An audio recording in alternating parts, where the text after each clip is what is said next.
అన్న నమస్తే అన్న. నమస్తే.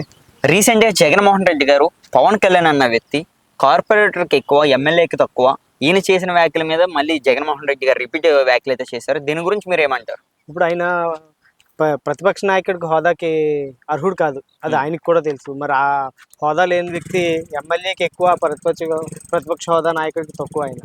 మరి ఆయన గురించి ఆయన మాట్లాడుకుంటున్నారు, పక్క వ్యక్తి గురించి మాట్లాడుతున్నారు, నాకు అర్థం కావట్లేదు. అదేవిధంగా రీసెంట్గా కళ్యాణ్ గారు ఏం చెప్పారు, మీకు ప్రతిపక్ష హోదా కూడా దక్కదు అని చెప్పారు.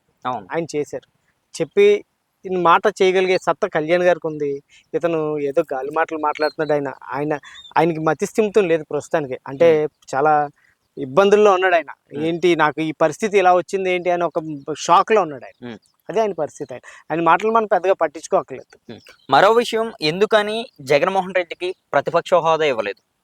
ప్రతిపక్ష హోదా ఇవ్వలేదు అంటే రీసెంట్గా మనం ఆయన ఒక ఇంటర్వ్యూ చూసాం. స్వామి చంద్రబాబు స్వామి పవన్ కళ్యాణ్ స్వామి అని అడుగుతున్నారు. ఆయన గతంలో ఆయన భాష ఎలా ఉండేది, ఇలా కళ్ళతో ఇలా చూసి ఇలా చూపించి అని బాడీ లాంగ్వేజ్ అబ్యూస్తో కూడా మాట్లాడేవాడు. ఆయన బాడీ లాంగ్వేజ్ కూడా అబ్యూస్గా ఉండేది. ఓరల్ లాంగ్వేజ్ అబ్యూస్ అన్నది అందరికీ తెలుసు, కానీ బాడీ లాంగ్వేజ్ కూడా అబ్యూస్గా ఉండేది ఆయన. అలాంటి వ్యక్తి వేళ స్వామి అని బతులాడుతున్నారు. మరి ఆయన ముఖ్యమంత్రిగా చేశాడు కదా. ఆయన గతంలో ముఖ్యమంత్రిగా చేసిన వ్యక్తికి చిన్న విషయం తెలీదా? ఆయనకి ఈ షాక్లో పగటకలకి అంటున్నాడు. ఒకవేళ ఈ కళ్ళలో ఈ తెలుగుదేశం ఎమ్మెల్యేలు అందరూ నా వైపు వచ్చేసారు అని ఒక పగటకలకి అన్నాడు అనుకోండి. ఆ కళకు అన్నప్పుడు ఆయన చంద్రబాబు స్వామి దగ్గరికి వెళ్తారా, కళ్యాణ్ గారి దగ్గరికి వెళ్తారా? గవర్నర్ గారి దగ్గరికి వెళ్ళి నా బలం ఇది, నాకు ముఖ్యమంత్రి ఇవ్వాలి అని అడుగుతారు. అఫ్కోర్స్ ఇదంతా కళే, కానీ ఆయన ఒక ముఖ్యమంత్రి హోదా కావాలంటే ఎవరిని అడగాలి? గవర్నర్ గారిని అడగాలి. రేపొద్దున బలం ఉంటే సీఎం హోదా నాకు కావాలి అని అంటే గవర్నర్ దగ్గరికి వెళ్ళి బల ప్రదర్శన చేయాలి. వేళ ఆయన పరిస్థితి ఏంటి? ఇప్పుడు ఆయనకి బలం ఎంత ఉందో గవర్నర్ని అడగాలి, లేకపోతే రాష్ట్రపతిని అడగాలి. ఆ మాత్రం చిన్న లాజిక్ తెలియకుండా ఆయన ఎలా ముఖ్యమంత్రి అయ్యారు అన్నది రాష్ట్ర ప్రజలకు ఇప్పుడు చాలా తేటతెల్లంగా అర్థమవుతుంది. గతంలో ఏదో ఫ్లూగ్గా అయిపోయాడు ఆయన. కాకపోతే కామన్ సెన్స్ ఉండాలి కదా. బలం ఉంటే బల ప్రదర్శన ఎక్కడ చేయాలి ఆయన? ప్రతిపక్షం ఇవ్వడానికి నిజంగానే కూటమి ప్రభుత్వం భయపడ్డదా జగన్మోహన్ రెడ్డికి? ఇది టెక్నికల్గా మీకు 70-80 సీట్లు ఉన్నాయనుకోండి, మా దగ్గర బలం ఉందని చెప్పి గవర్నర్ గారి దగ్గరికి వెళ్ళి అడుగుతాం. చంద్రబాబు నాయుడు అడుగుతామా, లేకపోతే స్వామిని అడుగుతామా, లేకపోతే పవన్ కళ్యాణ్ స్వామిని అడుగుతామా? ఇది జగన్మోహన్ రెడ్డి గారు చెప్పే స్వామి అన్నట్టు ఆయనకు ఒక సలహా ఇస్తున్నాను జగన్మోహన్ రెడ్డి గారికి. నేను జనసేన పార్టీకి చెందిన వ్యక్తినైనా సరే, జనసేన పార్టీ నాయకుడినైనా సరే ఆయనకు ఒక సలహా ఇస్తున్నాను.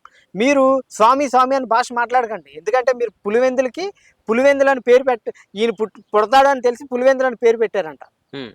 నాకేమనిపిస్తుంది అంటే ఈయన స్వామి అని ఈ బూతుల భాష మాట్లాడే ఇలాంటి వ్యక్తి, ఇలా మాట్లాడించే వ్యక్తి ఇలా చేయటం వల్ల ఈయన ప్రతిపక్ష కావాలని బతులాడుతుంటే ఈయన పులివెందుల మనిషిలా అనిపించట్లేదు. పిలివెందుల మనిషి అనాల్సి వస్తుంది. వేళ ఇక్కడ మనకి తాడేపల్లిలో ఉన్న ప్యాలెస్ని పిలివెందులు 1, బెంగళూరులో ఉన్నది పిలివెందులు 2 అని మాట్లాడుకోవాల్సి వస్తుంది. జనాలు ఇక్కడ జగన్మోహన్ రెడ్డి పిలివెందుల్లో ఉన్నారా, లేకపోతే పిలివెందులు 1లో ఉన్నారా, పిలివెందులు 2లో ఉన్నారా అని మాట్లాడుకోవాల్సి వస్తుంది. ఆయనకు కూడా నేను ఇచ్చి సలహా మరొకసారి ఏంటంటే, బూతులు మాట్లాడండి. మీరు అలాగే మాట్లాడండి. రాష్ట్ర భవిష్యత్తు దృష్టిని పెట్టుకుని మీరు బూతులు మాట్లాడితే ఉన్న 11 సీట్లు కూడా పోయి రాష్ట్రానికి ఈ దరిద్రం ఇంకెప్పుడు రాకుండా ఆంధ్రప్రదేశ్ రాష్ట్రం ఎప్పుడు సస్యామలంగా ఉంటుందని మేము ఆశిస్తున్నాం. మళ్ళీ 2.0 వస్తుంది. జగన్ 2.0 మరొక విధంగా ఉంటుందని కూడా చెప్తున్నారు. నిజంగా ఉన్నదా 2.0 చూస్తాం కదా. ఇప్పుడు రాబోయే ఎన్నికల్లో మేము అలాగే అనుకున్నాం. మొన్న ఎలక్షన్లో మనకి 70,000, 80,000, 90,000 మెజార్టీలు వచ్చినాయి. ఏంటని ఎమ్మెల్సీలకు కూడా అలాగే వచ్చినాయి. రాష్ట్రంలో ప్రజలు కన్సోలిడేటెడ్ అయిపోయి, ఈ జనసేన నాయకులు కానీ, తెలుగుదేశం నాయకులు కానీ అందరూ కన్సోలిడేట్ అయిపోయి టువర్డ్స్ మనం ఈ కూటమి ప్రభుత్వం వైపు ఉండాలి, మోడీ గారు ఉండాలి, పవన్ కళ్యాణ్ గారు ఉండాలి, చంద్రబాబు నాయుడు గారు ఉండాలి అని ఒక కంక్లూడ్గా బలంగా రాష్ట్ర ప్రజలు కన్సోలిడేటెడ్గా ఉన్నారు. మనకు రాష్ట్రానికి చాలా ముఖ్యం ఈవేళ మంచి ప్రభుత్వం ఉండాలన్నది. ఈ రాష్ట్రం చాలా వెనకబడిపోయి ఉంది. ఉండాల్సిన స్థాయి కన్నా ఇప్పుడు మనం బిల్డ్ చేసుకోవడం కనీసం 10 ఏళ్ళు పడుతుంది. కూటమి ప్రభుత్వం ఇంకో 10 ఏళ్ళు ఉండాలి కళ్యాణ్ గారు చెప్పినట్టు.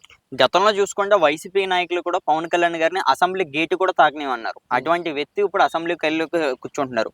రేపు జరగబోతున్న ఆవిర్భావ సభలో ఎటువంటి వ్యాఖ్యలు బయటకు వచ్చే అవకాశం ఉంది, అంటే ఎటువంటి మాటలు వచ్చే బయటకు అవకాశం ఉంది? అంటే అసెంబ్లీ గేట్ దాటనివ్వలేదు అన్నది కొంతమంది చిల్లర మనుషులన్నీ ఉంటారు. కాకపోతే ప్రజలు నిర్ణయిస్తారు గేట్ తాకాలా వద్దా అన్నది. కళ్యాణ్ గారు ఏం మాట్లాడాలి, రాష్ట్రానికి ఏది అవసరం అన్నది ఆయన నిర్ణయిస్తారు. ఆయన ఖచ్చితంగా రాష్ట్రానికి ఏది మంచిదైతే అదే మాట్లాడటానికి ఆయన సిద్ధంగా ఉంటారు. అది ఒకటి. ఇప్పుడు ఆవిర్భావ సభకి మెగా ఫ్యామిలీలో ఉన్న ప్రతి ఒక్కరు వస్తారు. పవన్ కళ్యాణ్ గారు అల్లుళ్ళు అవ్వచ్చు, కూతుర్లు అవ్వచ్చు, ప్రతి ఒక్కరు కూడా వస్తారు. మరి దీనికి అల్లు అర్జున్ గారు వచ్చే అవకాశం ఉందా? అసలు అల్లు అర్జున్ గారు రాజకీయ నాయకుడు కాదు. ఉమ్. ఆయన రాజకీయ నాయకుడు కాదు. ఆయన సినిమాల్లో దేశవ్యాప్తంగా మంచి చరిష్మా ఉన్న నాయకుడు ఆయన. సినిమా వరకు రాజకీయాలకి సినిమాలకి అసలు ఎటువంటి సంబంధం లేదు. అసలు రాజకీయం నాకు తెలిసి మెగా ఫ్యామిలీ నుంచి అందరూ మానసికంగా సపోర్ట్ చేయొచ్చేమో, కానీ నాకు తెలిసి నాగేంద్ర బాబు గారు పార్టీలో ఉన్నారు కాబట్టి ఆయన వస్తారు. కానీ మిగతా మిగతా వ్యక్తులు కూడా ఎవరైతే మొన్న పార్టీకి సపోర్ట్ చేస్తారో వాళ్ళందరూ ఖచ్చితంగా వస్తారు.